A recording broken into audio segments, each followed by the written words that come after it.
یہ بات تو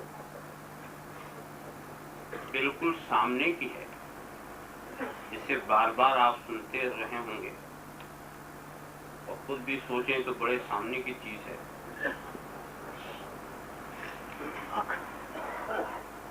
کہ اسلام میں عقیدہ توحید کی بڑی اہمیت ہے۔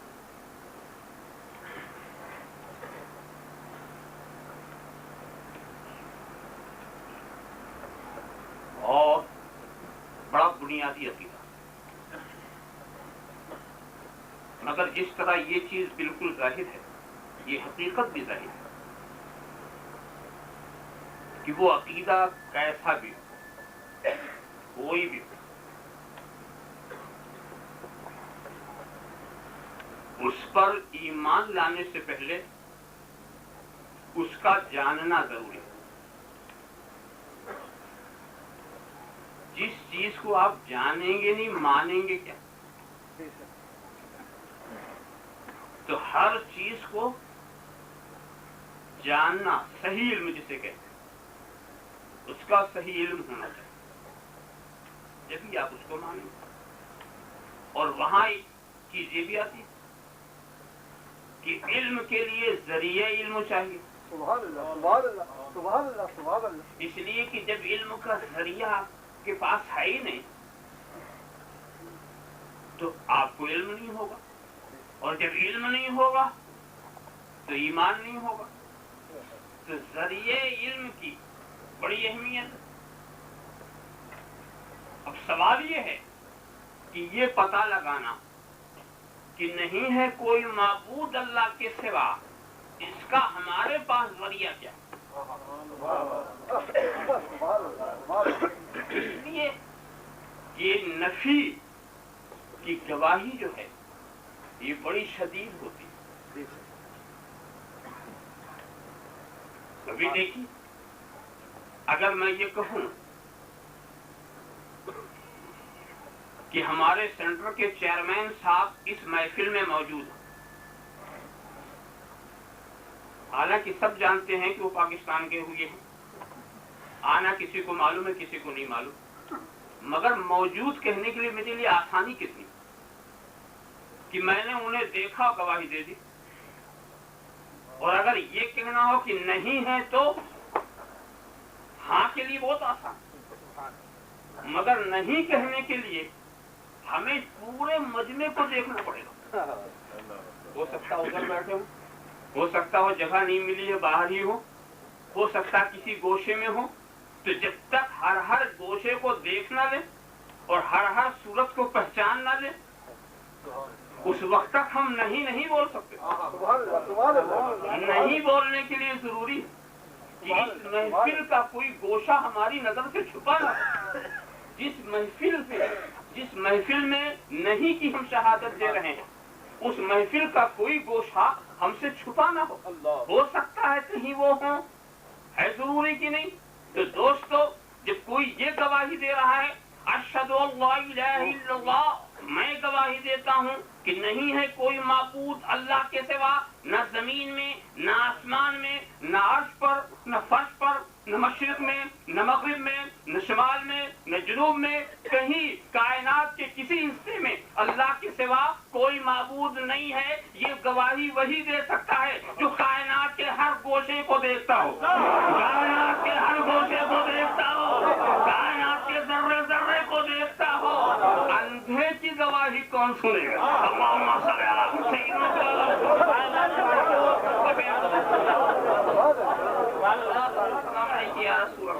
تو دوستو، کائنات کے ذرے ذرے تک نہ ہماری نظر پہنچ سکتی ہے، نہ ہمارا کان کی سماعت، نہ ہماری قوت گویائی۔ ہمارے پاس جو حواس ظاہرہ اور حواس باطنہ ہیں، ان سب پر ہمارا کوئی کنٹرول ہی نہیں۔ رب تبارک و تعالیٰ کی شان دیکھو، کچھ ظاہر چیز دے کر اس پہ ہمیں کنٹرول دے دیا اور پھر اندر کچھ چیز دیا، اس پر ہمارا کوئی کنٹرول نہیں ہے، اس پر ہمارا کوئی اختیار نہیں ہے، تو اب آپ خیال کرتے چلے جائیں تو ان حواس کے ذریعہ معلوم صحیح علم صحیح کا حاصل ہونا یہ کس قدر مشکل ہے۔ آپ کہیں گے نہیں ہم تو اپنی عقل سے جان لیں گے، ہم کہیں گے عقل پر بھروسہ مت کر، عقل نے جسے ٹھوکر دی ہے وہ کبھی اٹھ نہ سکا، عقل نے جسے ٹھوکر دے دی ہے وہ کبھی اٹھ نہ سکا۔ جہالت سے جو گمراہ ہوتا ہے راستے پر آ جاتا ہے، اور جب علم گمراہ کرتا ہے تو ہمیشہ بیراہ رکھتا ہے۔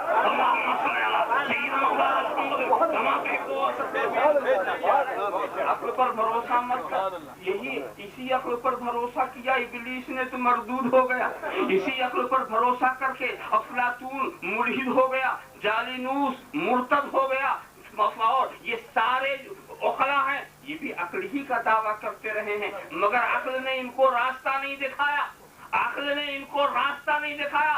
عقل بھی اسی وقت راستہ دکھاتی ہے جب مصطفیٰ کے دامن کے سائے میں ہے۔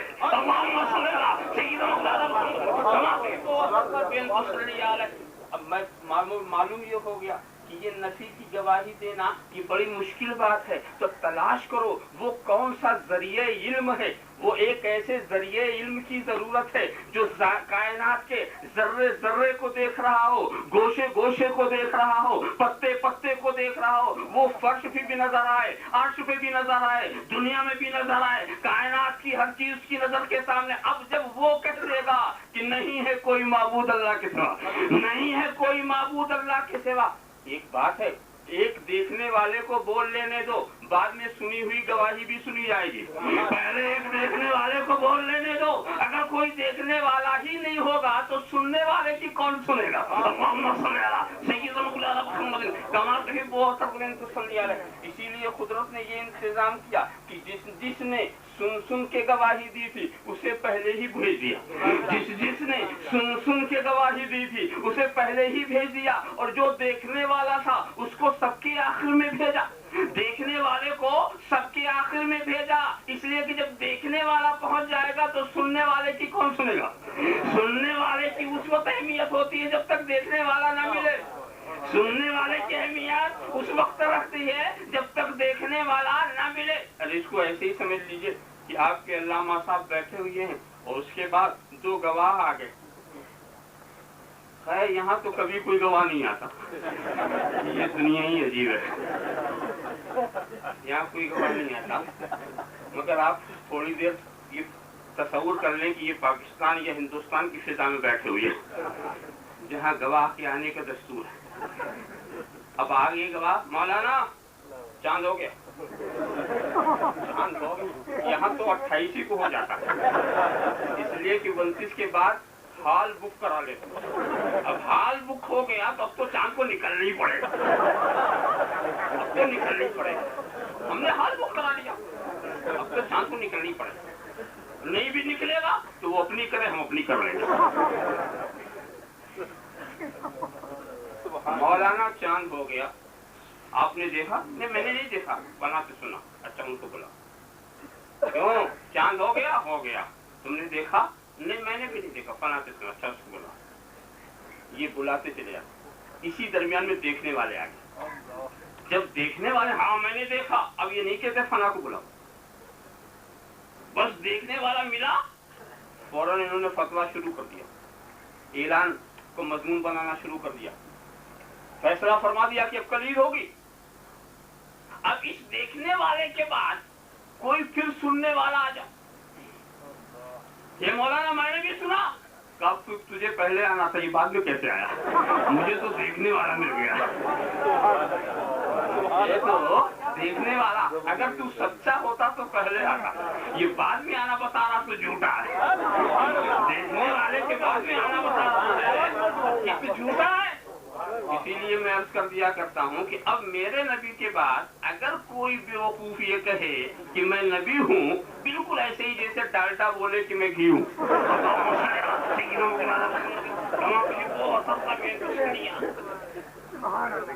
جب یہ بات سمجھ میں آ گئی تو معلوم ہوا کہ ایک دیکھنے والا جو سب کچھ دیکھ کر گواہی دے، اس کی دیکھی ہوئی گئی، جس نے خدا کو دیکھا ہو، چشمے سب سے دیکھا ہو، اور واقعی وہ ایسا دیکھنے والا تھا کہ اول ما خلق اللہ نوری، سب سے پہلی مخلوق میرا نور. تو جب وہ نور پیدا ہوا تو کیا تھا؟ جب وہ نور پیدا ہوا تو کیا تھا؟ نہ زمین، نہ آسمان، نہ فرش، نہ عرش، نہ چاند، نہ ستارے، کچھ بھی نہیں. وہ نور تھا. پھر تھا کیا؟ کہا وہ نور تھا اور اس کے سوا کیا تھا؟ کہا واحد، اور اس کی وحدانیت تھی. احد تھا، اس کی احدیت تھی. یکتا تھا، اس کی یکتائی تھی. تو میرے رسول نے چشمے سر سے واحد کو بھی دیکھ لیا، اس کی وحدانیت بھی دیکھ لی، احد کو بھی دیکھ لیا، اس کی احدیت کو بھی دیکھ لی. اب ان کا کہنا صحیح ہے، اشہد ان لا الہ الا اللہ، اشہد ان لا الہ الا اللہ. اور ہماری گواہی تو ان کی گواہی کے اوپر ہے. تمہیں بتا یہ رہا تھا کہ علم کے لیے ذریعہ علم. اب وہ ذریعہ علم اگر نہیں ملا، ذریعہ علم ہے کون ہے؟ نہ کان ناک. جب تم یہ کہو کہ ذریعہ علم کیا، تو اسلام بولے گا کہ ذریعہ علم ہے جناب محمد رسول اللہ صلی اللہ تعالی وسلم.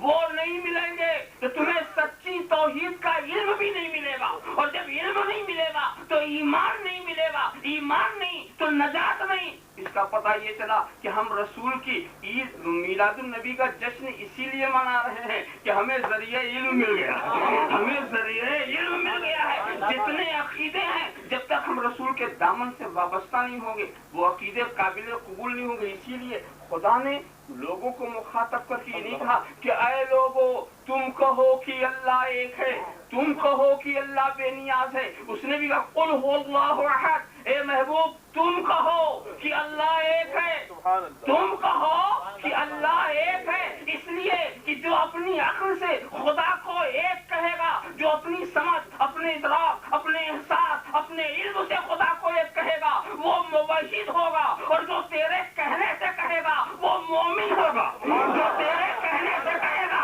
وہ مومن ہوگا. تو اسلام موحد بنانے نہیں آیا، اسلام موحد بنانے نہیں آیا، اسلام مومن بنانے آیا.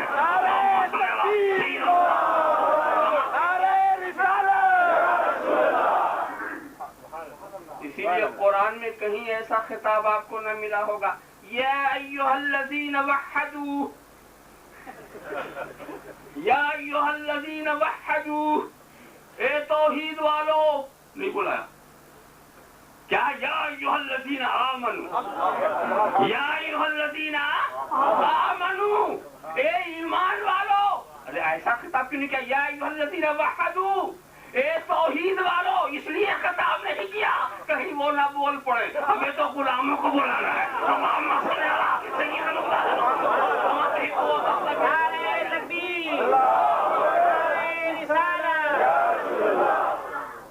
توحید والوں کو بلاؤ گے تو شیطان بھی بول دے گا کہ ہاں ہم بھی ہیں. ایسے توحید والوں کو مت بلانا ورنہ شیطان بھی کہے گا ہم بھی توحید والے ہیں. اسی لیے قرآن نے بہت احتیاط کیا، ایمان والوں سے بلاؤ. یا ایھا الذین آمنوا، اے ایمان والو، تاکہ وہی بولے جو رسول کا غلام ہو، وہی بولے جو رسول کی تصدیق کر چکا ہو. اسی کے لیے تو دوستو رسول کو پہچاننا ضروری. اس لیے کہ ذریعے علم کی معرفت اگر نہیں ہوگی وہاں تک ہماری پہنچ نہیں ہوگی، ہم خدا تک نہ پہنچ سکیں. اسی لیے میں اکثر بیشتر یہ کہا کرتا ہوں، ایک مثال پوری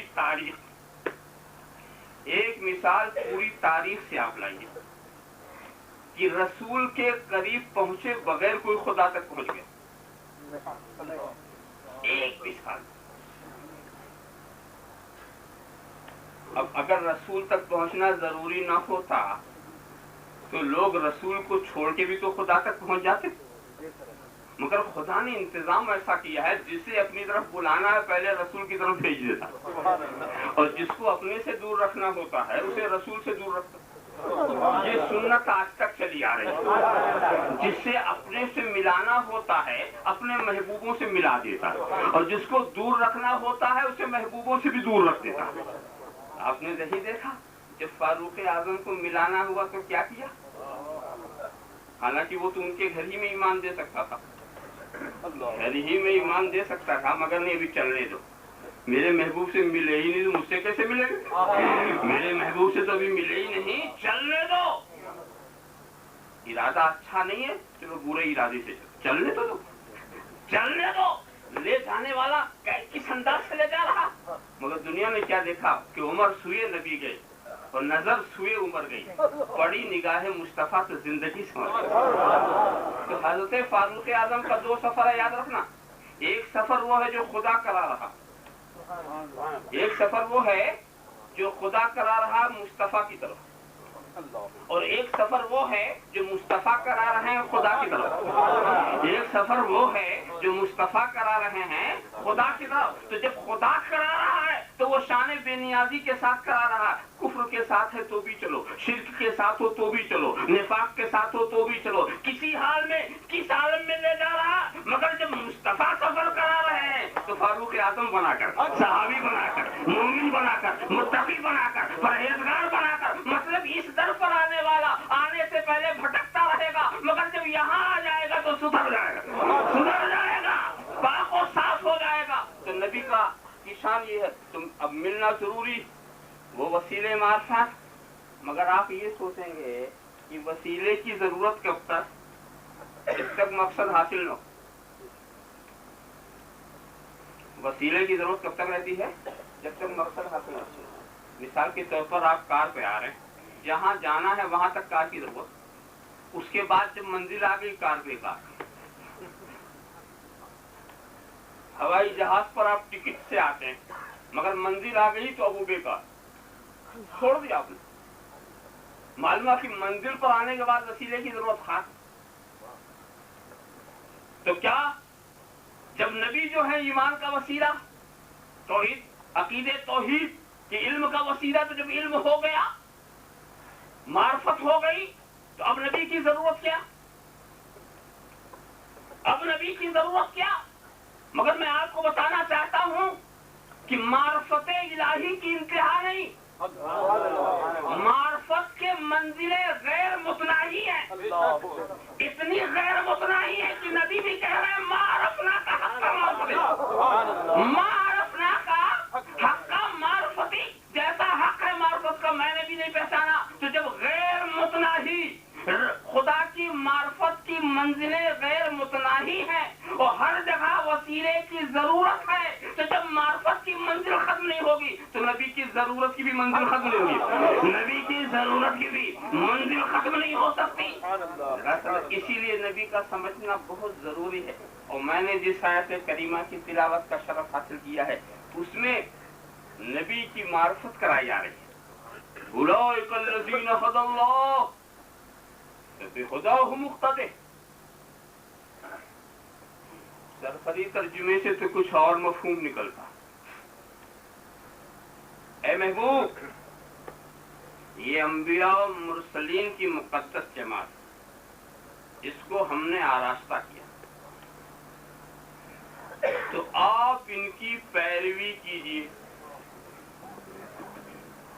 یہ لفظی ترجمہ میں نے کر دیا، آپ ان کی اقتداء کیجیے، پیروی کیجیے۔ یہاں اس ترجمے پر 2 دشواری آ گئی۔ ایک تو یہ ہے کہ اقتداء کا معنی کیا ہے، ایک شخص کسی شخص کے پیچھے چلے،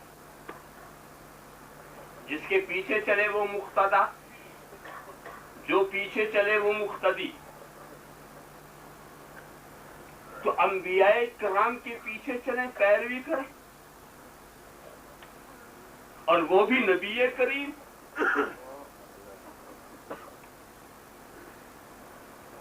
جبکہ مسلمانوں کا، اسلام کا، دین کا یہ اجماعی، ایقانی، حتمی، یقینی عقیدہ کہ نبی صلی اللہ علیہ وسلم افضل الانبیاء، ایک افضل مفضول کی پیروی کیسے کرے، ایک افضل مفضول کے پیچھے کیسے چلے، بلکہ افضلیت پر تلک الرسل فضلنا بعضهم على بعض، اور آگے ورفع بعضهم درجات۔ نبیوں کی یہ جماعت، مقدس جماعت، ان میں بعض کو بعض پر ہم نے فضیلت دی، اور ان میں بعض وہ ہے جس کو شرف ہم کلامی سے مشرف کیا، اور